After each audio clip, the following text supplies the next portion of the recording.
Привет! Теглим карта за едната седмица, защото понеделника ни очаква работене и не знам как точно ще се случат нещата, пък ни е любопитно. Почваме още в началото с това, че уморени сте хора, уморени сте от конфликти, от повтаряне на едно и също, от плануване, от дългосрочни мисли, които хем са дългосрочни, хем май не правите нищо особено за тях. Уморени сте и ви е гадно. И картите ви казват, че е време тия дългосрочни мисли не ги разбияте, а малки стъпки да действате по тях. И сте обичащи. Сега не мога да кажа дали сте влюбени или просто наистина много обичате хората, които са ви близки. Обаче обичане има и то ви е писано и е естествено да го има и е хубава част от живота ви.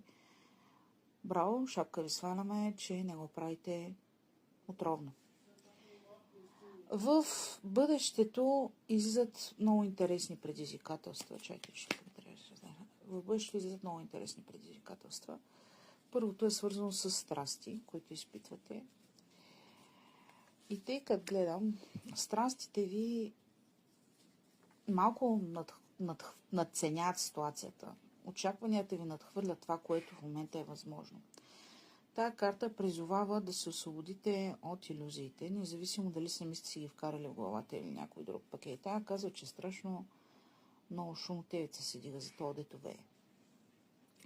В мен не си изразяват много хора мненията, обаче много се говори за това, което очаквате и съответно за разочарованието ви, а пък дали това говорене е полезно, дали сте обработили емоциите достатъчно добре, май не сте, що може да излиза като предизвикателства. Или няма да сте, ако не положите специални усилия. И тук е така. Излиза отново тази въпрос на илюзия. Излиза и тук. Излиза, че ще продължите още известно време да я проектирате в пространството, докато не си научите урока. Излиза, че страстите ви от тук ще се разраснат, вероятно ще станат по-здравословни, дай Боже, и че на това ще се държи добиването на мъдрост. Обаче, хора, който тъпа мъдрост, трупа и тъга.